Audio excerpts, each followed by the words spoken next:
Bueno, pintó columna, ya saben de quién. ¿Cómo Nicolás anda? Guigú, ¿cómo anda Muy Nico? bien, muy atareado Me imagino, me en este imagino. fin de año.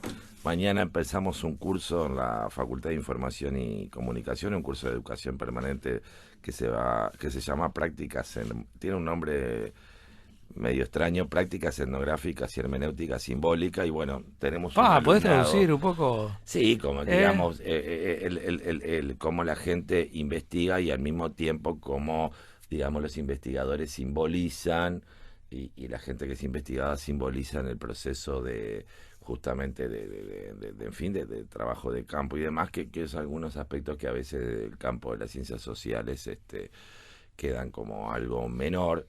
Y bueno, insistir en esas construcciones simbólicas que dependen o se derivan de estructuras profundas de los seres humanos. Es un curso de Y, especialización para la gente que ya está en la facultad, sí, ¿no? sí, es para estudiantes, no solo de la facultad, es para estudiantes de grado en general de la UDELAR y para egresados también y estudiantes de maestría. Ya tenemos un grupo lindo y bueno, y tratando justamente de dar otra mirada diferente y con gente sobre todo sana, ¿no? Porque a veces uno recorre trayectorias patológicas institucionales complejas. Ahora encontré una revista que me parafrasea al inicio de Cabalá, Comunicación y Antropología, una pseudo revista académica que se edita, bueno, en una facultad que quiero mucho, no a esa revista.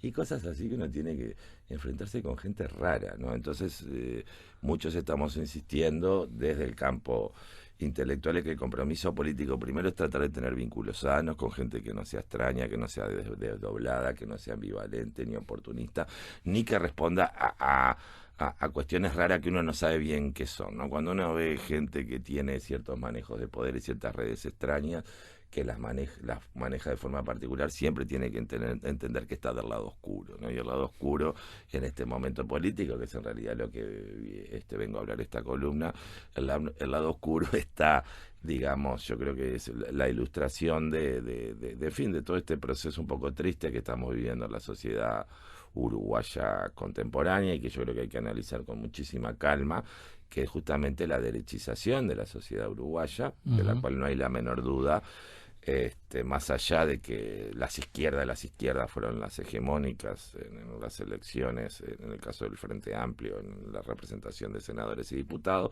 sí después de un paraguas, digamos, progresista y liberal de 15 años, tenemos por primera vez en la historia política del Uruguay, lo cual no es menor, la aparición de un partido político que en 6 meses logra colocar 3 senadores y 11 diputados, un partido de extrema derecha con personas vinculadas, en fin, a violaciones de derechos humanos, a delitos de lesa humanidad, etcétera, etcétera. Y bueno, y eso, digamos, ese 10% tan rápido, 10-11% tan rápidamente conseguido, no solo, digamos, señala un espacio político de extrema derecha, sino que permea, digamos, en general la configuración Vos- política uruguaya contemporánea, lo cual yo creo que tenemos que pensar cuáles son los límites del progresismo, qué límites de ese progresismo colaboró justamente a la conformación de una extrema derecha viable y exitosa parlamentariamente. Yo creo que eso hay que pensarlo seriamente.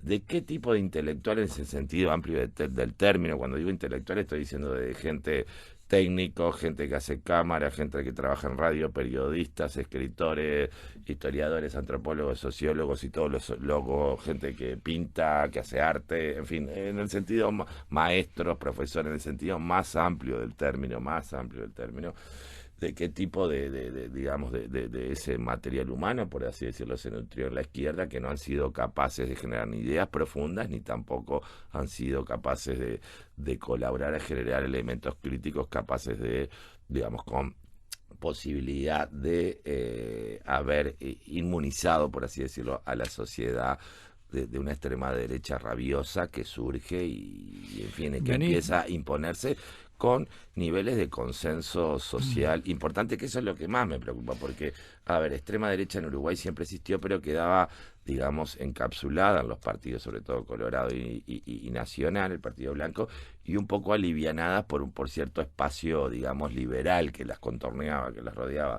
Ahora se trata de un partido autónomo, con lo cual, en el caso de que gane la calle Pou, vamos a tener un gobierno de derecha con tintes de extrema derecha. Es decir, estaba discutiendo con alguna gente y yo decía, pero no va a ganar Talvi, a ver, no va a ganar un liberal en lo político y en lo económico, que yo creo que el liberalismo económico en Uruguay no funciona, en general no funciona en ninguna parte, genera grandes desastres, aunque son tenemos el buenas ejemplo de Argentina, ¿no? bueno, claro, Ese y es de el otros más países, es reciente. decir, de Chile también, que se ha puesto Sí, tanto ejemplo, y sí. mira, la situación real es que el liberalismo económico como idea tal vez sea buena, pero cuando se lleva a la práctica no ha dado buenos resultados nunca. De hecho, históricamente parte de todo el modelo socialdemócrata o inclusive de los modelos revolucionarios aparecen como alternativa al liberalismo por sus sucesivos fracasos y conflictos sociales que trae, pero sí el liberalismo político tiene su aspecto interesante que al menos promueve la pluralidad y de ideas, pero no es ese liberalismo el que va a ser hegemónico en el futuro gobierno si gana la calle Pou, sino que va a ser,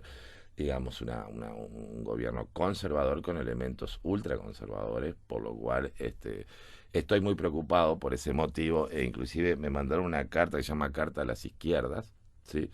Que la firmé llamando, bueno, en fin, a aquellas personas que son de izquierda pero que no son votantes del Frente Amplio, que son votantes de otro partido o que son libertarios o que, qué sé yo, hay muchas izquierdas, ¿no?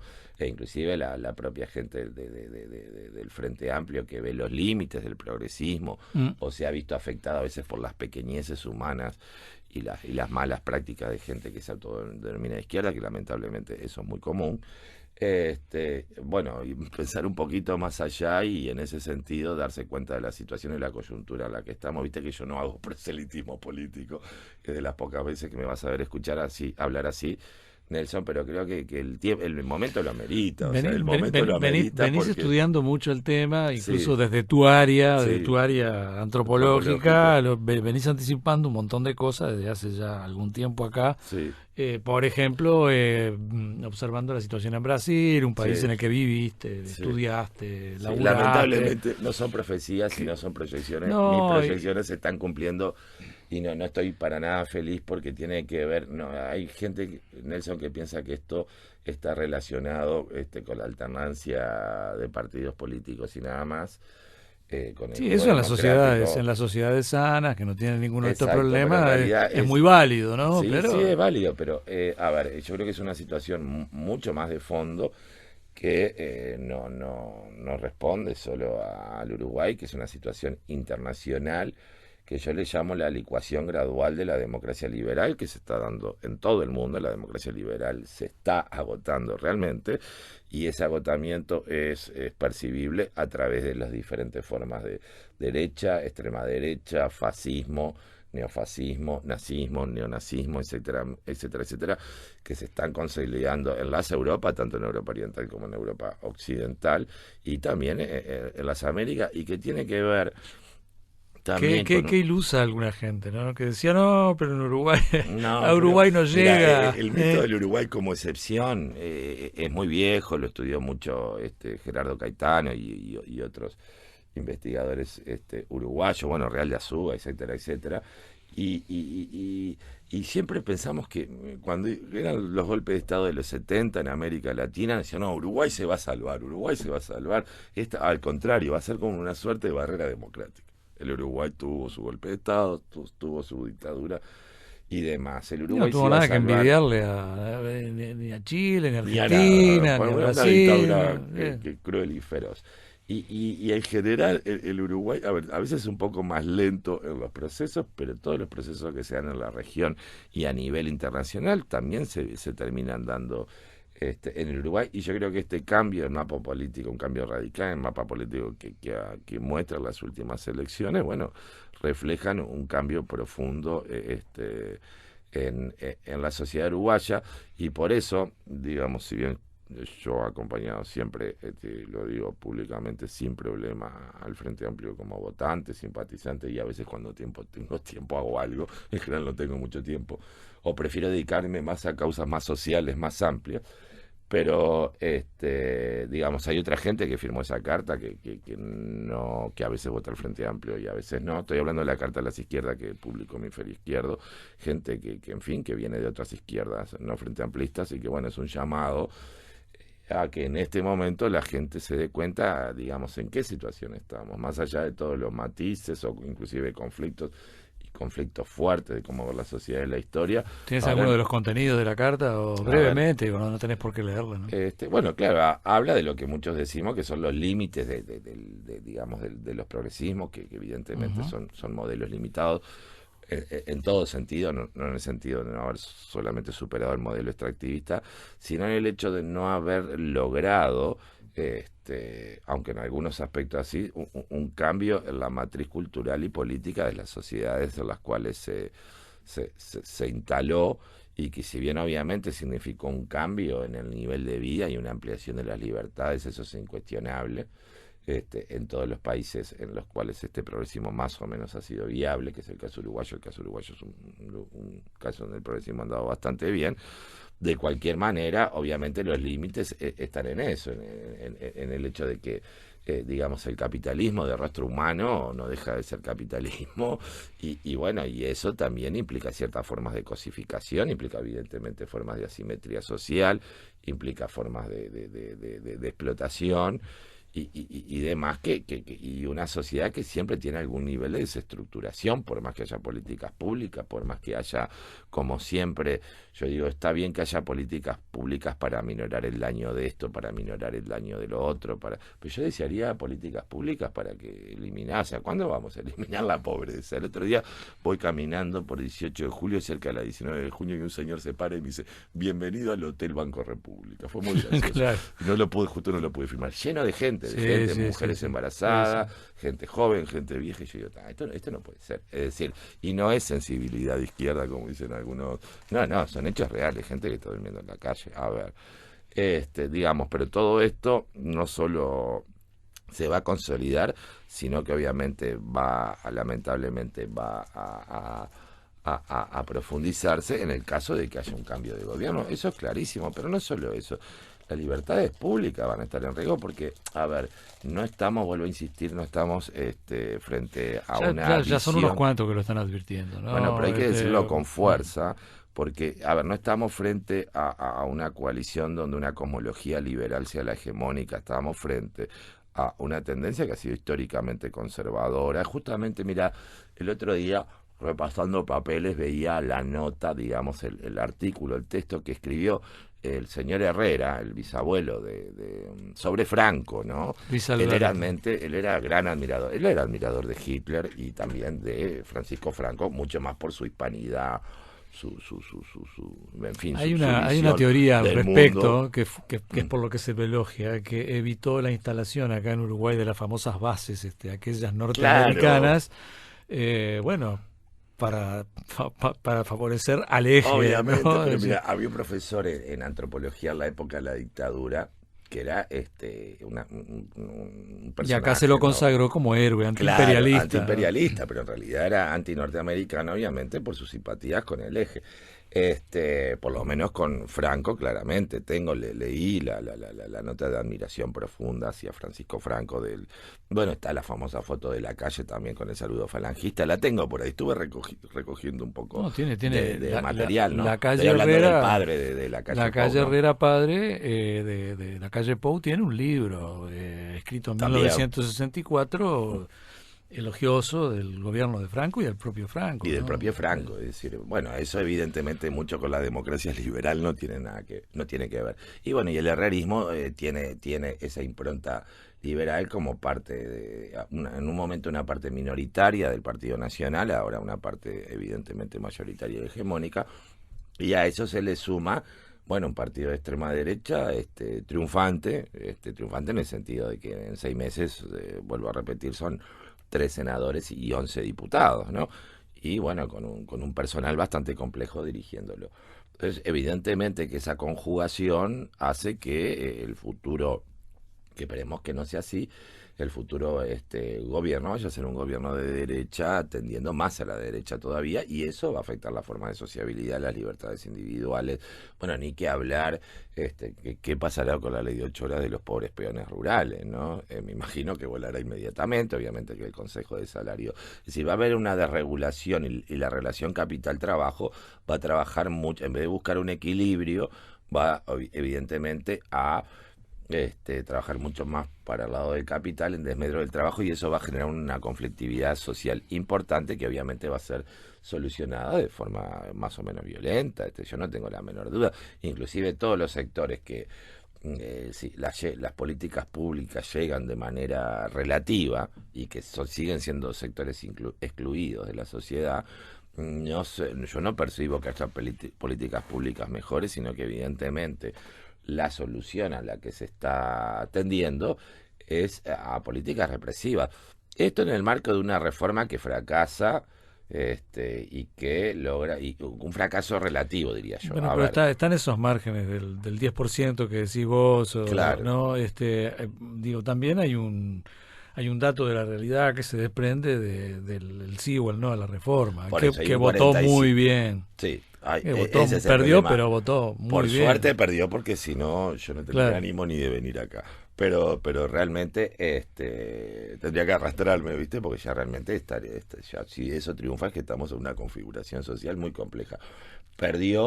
No perdió. Pero está perdió en Montevideo, en este marco en Canelones, en este marco de derechización que vos decís, es un dato muy importante. Y algo casi 47%.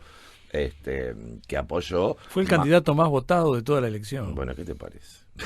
Por eso nadie llegó al 1.000.000 de votos. ¿Qué te parece? En esta carta, que es carta a las izquierdas, y que bueno, habemos de todo, de gente que apoyamos al Frente Amplio, otra gente con críticas, obviamente, hasta con críticas no al Frente Amplio, sino a los modelos progresistas en general que se han instalado en la región, con críticas por justamente a los límites de esos modelos, ¿no?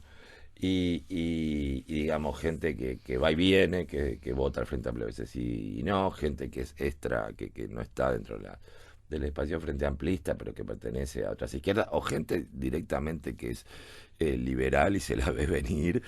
Bueno, estamos llamando a justamente votar la fórmula Martínez-Villar, ¿sí?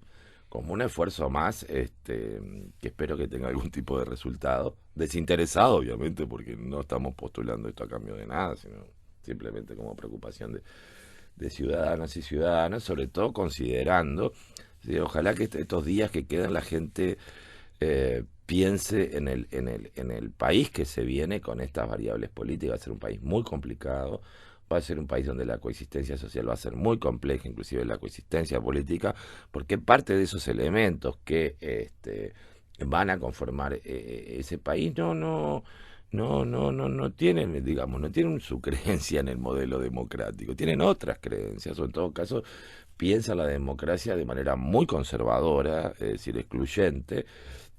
Y tampoco yo diría que están muy a tono, por lo menos. A veces como que molesta, ¿no? Tanta la famosa agenda de derechos, ¿no? Tan amplia, ¿no? Como que a veces molestara un poco, ¿no? Parte de esta pero ahora lo vemos. Sí. Demos una tanda ahí, Nico. Ya venimos. Vale.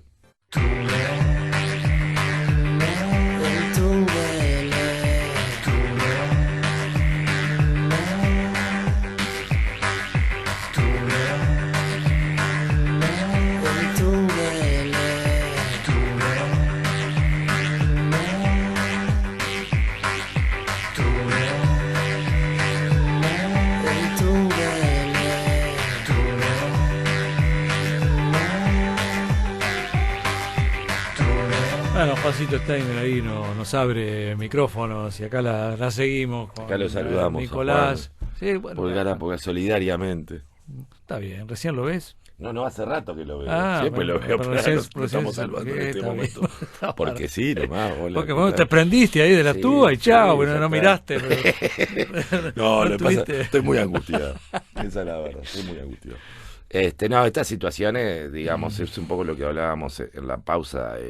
Inclusive la gente dice, me jubilo y se retiro. No, señor, va a haber una reforma jubilatoria radical. No, pasó en Argentina. Y en Brasil también, que Bolsonaro la aplicó. Estirar los años, un montón de cosas. En Europa también, y es decir, y esto tiene que ver con preocupaciones del Fondo Monetario Internacional, que viene anunciando esto de la necesidad de reformas hace muchos años, porque aparte el fondo, que bueno, obviamente es una organización muy poderosa, se está dando cuenta que en muchos lados la gente vive cada vez más, y con la medida que los avances médicos digamos, sigan avanzando, la gente va a vivir mucho más. Entonces, de alguna manera, eso afecta a toda la... Yo me pongo a pensar a veces en la humanidad, ¿no? Las posibilidades tecnológicas que tiene permitirían, en una sociedad mucho más racional, que la gente trabajase muy poco, que se pudiera dedicar a conocerse y a conocer a los demás, a conocer el universo, a conocer el mundo. Que se pudiera jubilar a los 40 años, por ejemplo. Eso sería una sociedad como la gente. Qué niveles de perversidad que tenemos, que al contrario, todo el avance tecnológico, lamentablemente, y el proceso de automatización sirve para que partes de la sociedad sean excluidas. Y la gran contradicción, vos lo decías, bueno... hay un estándar de vida cada vez más prolongado en años, bueno, por los medicamentos, por la atención de salud, no, por todo lo que vos decís, lo cual mucha gente, la humanidad, ¿no? Diría, bueno, qué bien, ¿no? Bueno. La gente ahora, en vez de morirse a los 60, 70 años, se muere a los 80, 90, en fin, sí. pero qué mal que estuvimos, porque es verdad. no se los puede jubilar. Tendrá que seguir. Algo tendrán que hacer. Es muy contradictorio. Es muy contradictorio. Vos sabés que en Japón hay un movimiento de personas que superan los 100 años, que claro, están aburridísimos, porque se jubilaron hace décadas, ya anduvieron por todo el mundo, ya sacaron todas las fotos que tenían que sacar, que viste que los japoneses son bastante... Con muchas sonrisas, ya sonrieron todo lo que tenían que sonreír. Ahora hay un movimiento que dice, bueno, queremos hacer algo, porque somos muchísimos, pasamos los 100 años, estamos bien físicamente, nuestro cerebro funciona bien, nuestro cuerpo está bien, que algo queremos hacer. Entonces están como luchando, bueno, obviamente que los japoneses y la obsesión por el trabajo ya a esta altura, de hecho el 70% de la población de 35 años para abajo nunca tuvo relaciones sexuales con nadie, lo cual es muy preocupante, es una sociedad absolutamente alienada. No lleguemos a eso, por favor.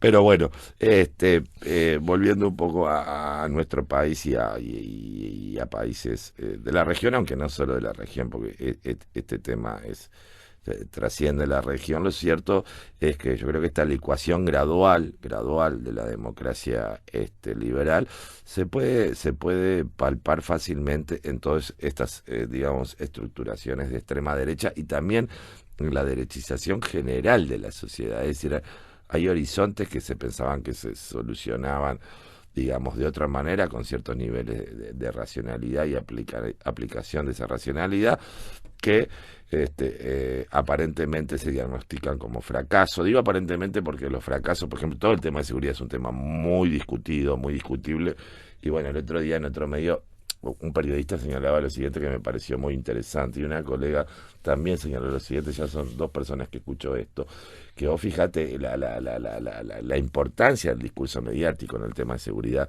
Yo hace años publiqué un artículo, un capítulo, un libro sobre esto en comunicación, que los departamentos que son afectados por cuestiones de inseguridad como es Montevideo y Canelones, ahí la reforma pierde, ¿no? Cambios de departamentos que son mucho más seguros del interior, entre comillas, gana la reforma. Entonces ahí uno ve un discurso construido desde lo mediático, pero también desde lo político, en que la temática de seguridad pasa a ser un caballito de batalla. También fue en el caso de Bolsonaro. Ahora yo te pregunto, ¿Bolsonaro logró desbaratar al comando de la capital, a los grandes cárteles de narcotráfico? Respuesta, no lo logró.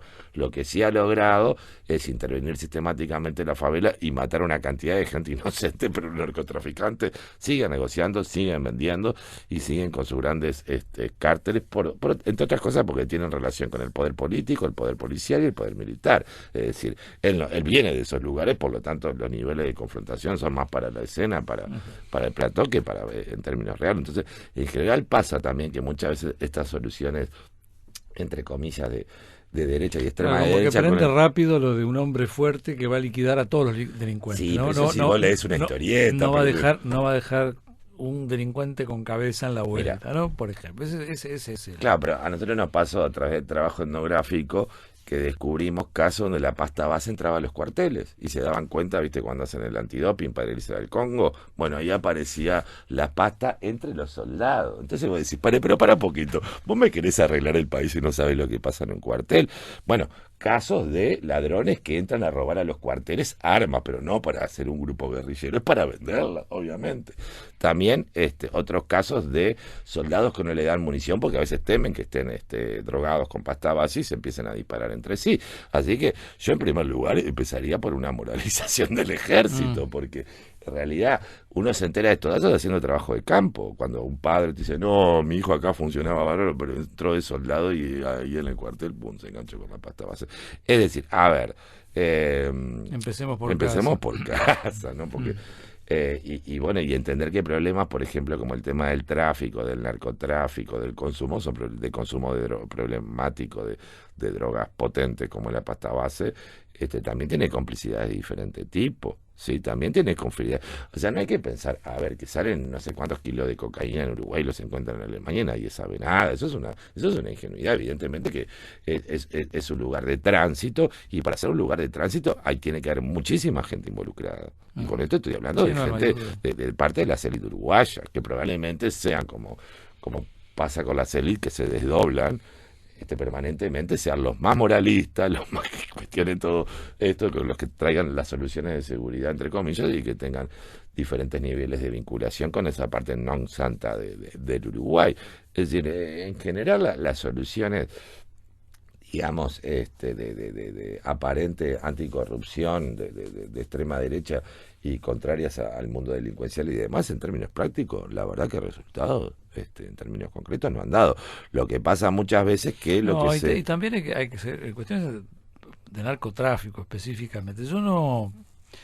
a ver, yo más que escuchar titulares de los diarios en la mañana y después bueno, repasar un poco acá cuando vengo, no sigo ni los informativos centrales de nada ni de nadie acá en Uruguay, pues no es una cosa que pero sí, que te apasione, digamos. No, claro. pero veo 2x3 que cae un grupo de narcotraficantes importante, no es aquel que anda con la boca.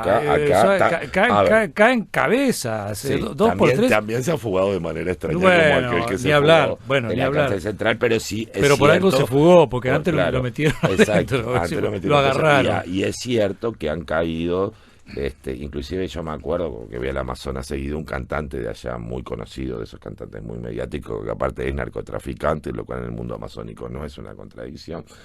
Uruguay se había vuelto muy conocido allá porque lo habían puesto preso acá como narcotraficante. Uruguay ha dado muchos golpes al narcotráfico en los últimos años, y eso indica un nivel de idoneidad importante.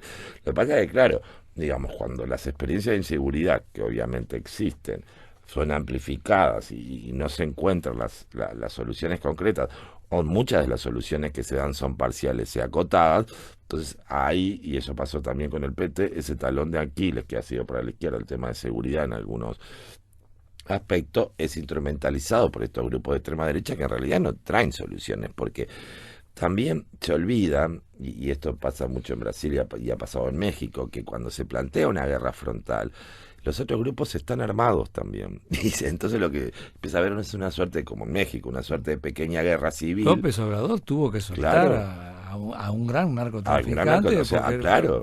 Le reclamó y lo soltó. Chau. Es que no, o los paros armados que hay en San Pablo, que acá muchas veces no llegan esas noticias, pero que existen los paros armados en San Pablo, que los dirige el cártel, el comando de la capital. Es decir, son estructuras que también están acá, son estructuras criminales sumamente complejas. No estamos hablando de ladrones de gallinas de barrio, estamos hablando de estructuras que yo creo que las soluciones que dio la reforma no son las adecuadas. Es un desconocimiento, el tema por desconocimiento, yo diría inclusive técnico del tema, falta de asesoramiento o intencionalidad política, o las dos cosas, y también, digamos, ese perfil de pensar que mayor represión va a implicar mayor seguridad, no, tiene que ser como bien lo decís vos, digamos, por lo que se conoció hoy del acuerdo que firmaron todos los integrantes de la coalición, es evidente que tampoco tienen claro qué van a hacer, porque digo,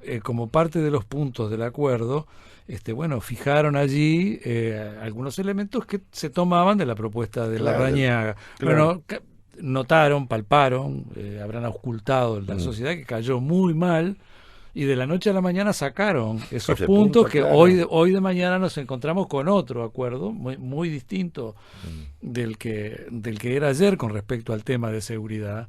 Entonces, la pregunta es, bueno, si vuelven a palpar dentro de 24 horas, ¿qué van a cambiar el punto de vuelta y lo van a Bueno, pero hacer más accesible? No, pero eso te da la pauta claro, de que no tienen la más mínima la más idea mínima de cómo idea. solucionar el tema de seguridad. Bueno, pero es más o menos el estilo del gobierno de Bolsonaro también, que toma una medida como genera rechazo popular, la saca, porque claro, son populismos de derecha. Entonces van tanteando, pero no llegan con una idea de gobierno clara. Y yo creo que el tema de seguridad para esta coalición, para llamarle de alguna forma, va a ser un problema también porque no tienen idoneidad técnica para solucionarlo. Claramente no saben cómo se ha solucionado en otras partes del mundo. Los ejemplos que traen son equivocados. Y sobre todo, cuando digamos se plantea un modelo económico que evidentemente por las características va a ser más excluyente, eso va a implicar mayor criminalidad también, es decir, van a arrastrar los errores del Frente Amplio, porque hay muchos errores del Frente Amplio en el tema seguridad, y los van a profundizar, Yo creo que es eso, es eso, pero con un discurso que van a mano dura, esa frase, esas cuestiones sin sentido. A mí me da mucha pena que Larrañaga que viene de una tradición wilsonista, haya tomado un camino tan equivocado, que le ha hecho, aparte lo ha perjudicado políticamente, su caudal electoral y demás, y haber generado esa idea de reforma, es decir, que digamos esa visión digamos más social y si se quiere más pluralista dentro del Partido Nacional, lamentablemente también creo que por ceguera absoluta Larrañaga la eliminó como posibilidad en esa colectividad política o la dejó muy aminorada, y eso hace que el proceso de derechización, yo hace tiempo decía, bueno, en una radio que me estaba haciendo una entrevista, yo decía, bueno, la derecha gana, o sea, es una buena opción la derecha en Uruguay en este momento. Y la periodista me decía, mirá que en Uruguay la derecha nunca funcionó. Y es cierto, tradicionalmente la derecha nunca funcionó en Uruguay, o nunca funcionó cuando se mostraba de manera tan abierta, salvo en casos extremos de polarización. Y bueno, pero ahora es otro Uruguay. Eso también hay que darse cuenta del Uruguay que estamos viviendo. Y yo te diría que los límites del progresismo, creo que uno de los efectos del límite del progresismo es, aparte obviamente de la reacción contra el progresismo, es, digamos, los límites del progresismo. Yo creo que hay determinadas pautas de valores culturales que el progresismo no logró transformar, ¿sí? Y eso, bueno, te están cobrando factura, ¿no? Te están cobrando factura. Creo que hubo mucha eufemización en muchos aspectos, creo que hubo discursos muy contradictorios. Eso te digo una cosa y te digo la otra, a la larga tiene sus efectos, ese discurso esquizofrénico y oportunista, que es esquizofrénico y es oportunista, y bueno, y esa banalización de lo político en muchos casos, el hecho también de apostar, la izquierda uruguaya apuesta mucho más a líderes que a ideas a esta altura, pese a que hay comisiones programáticas y hay qué sé yo, gente pensando diferentes áreas, uno lo que percibe que tiene como digamos, ese dejo de apostar a liderazgos fuertes, que el tema es que los liderazgos fuertes después terminan compitiendo como liderazgos fuertes desideologizados, pueden ser de derecha y pueden ser extrema. Hay un análisis interesante en el caso de Bolsonaro, como de alguna manera Bolsonaro absorbe esa idea de líder fuerte que tenía Lula, ¿no? Pese a tener un tono ideológico y de todo tipo tan diferente. Yo creo que también se está impone jugando al líder eso, por sobre cualquier otra cosa. sobre cualquier idea, y la izquierda se ha movido mucho por obviamente cuestiones sobre todo electorales en depositar la confianza en grandes líderes carismáticos que son complicados porque todo depende mucho de su carisma y su capacidad de comunicación. Yo creo que en ese caso, el caso ejemplar es Mujica, que aparte es un comunicador excelente y que ha seducido al mundo entero, ¿no? Pero también la contrapartida de eso es que tenés que buscar personajes de similar valía y no es tan fácil encontrar. De hecho, no se han encontrado y yo dudo mucho que se vuelvan a encontrar porque es un caso absolutamente excepcional a nivel de política internacional. Yo lo que noto un poco a ojo Sí. de buen cubero que este mensaje último de las urnas, la izquierda lo recibió, lo aprendió Sí, y yo lo creo que sí. entendió. Y me parece que está reaccionando rápidamente. Sí. Y me parece que le queda un mensaje claro bueno, si pierde ni hablar, pero si gana, sí, va a haber que cambiar cosas. Como que sí o sí. Claramente es una izquierda. Claro. A ver, es una izquierda que también tiene niveles de anquilosamiento muy altos. Yo vuelvo a insistir, el aparato intelectual, cultural, lo tiene que revisar todo. O sea, tiene. No. Me parece que tiene determinados vicios muy vinculados al oportunismo y demás que tendría que expresarnos, sobre todo porque llega un momento que uno dice, bueno, a ver, esta persona está haciendo algo o hace que hace o. No sé, gente que digamos realmente sea creativa en lo que haga y que no genere esos espacios de micropoder mafiosos que lamentablemente la izquierda tiene tradiciones en eso, inclusive tradiciones históricas.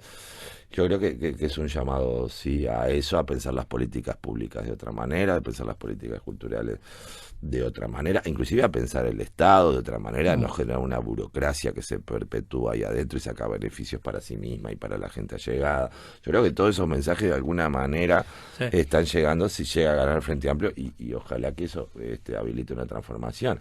Ahora, el problema está en, ¿cómo decirlo?, lo difícil que está justamente, aunque sea redundante o repetitivo en algunas palabras, lo difícil que está que el Frente Amplio gane esta segunda vuelta, ¿no? Y por eso, bueno... vienen achicando ahí los puntos. Sí, hay una sensación térmica más allá de lo que dicen las encuestas. Sí, sin duda. Y por eso, bueno, el esfuerzo de esta carta para llamar... puntito para abajo por un lado y puntito para arriba por el otro. Por eso, el esfuerzo de esta carta para llamar votos que no necesariamente son del Frente Amplio. Y bueno, y en general, ¿no? Porque en realidad vivir en una democracia en este momento, a esta altura como están las cosas en el mundo, parece un lujo, pero no es un lujo, es una cuestión que tampoco es maravillosa. Churchill decía, bueno, es el sistema menos malo, vamos a ser francos, yo qué sé, no es que sea una maravilla, pero en fin, habilita que las personas puedan generar colectivos, habilita que las personas puedan pensar de manera diferente, habilita que espacios creativos se generen en ese paraguas liberal. La diversidad se manifieste amplia, ¿no? Exactamente, que otros sistemas evidentemente lo anulan a través de la violencia. Bueno, de eso venía a hablar, de mis angustias. Hicimos un poco de terapia. Sí. Y bueno, no pedir el voto, pero bueno, que la gente reflexione un poco y que se dé cuenta en qué dicotomía está, que todos nos demos cuenta, porque estamos en una dicotomía, y que bueno, que piense para el 24 realmente en ellos, en sus descendientes, en la gente que está afuera, en la cantidad de gente que se va a ir del país y cambia el gobierno, sin duda, porque es para evitar sufrimiento, ¿no? Bueno, que piensen en todo eso un poquito, ¿no? Que pases bien, Nico. Igual, Nelson. Hasta la vuelta. Chao.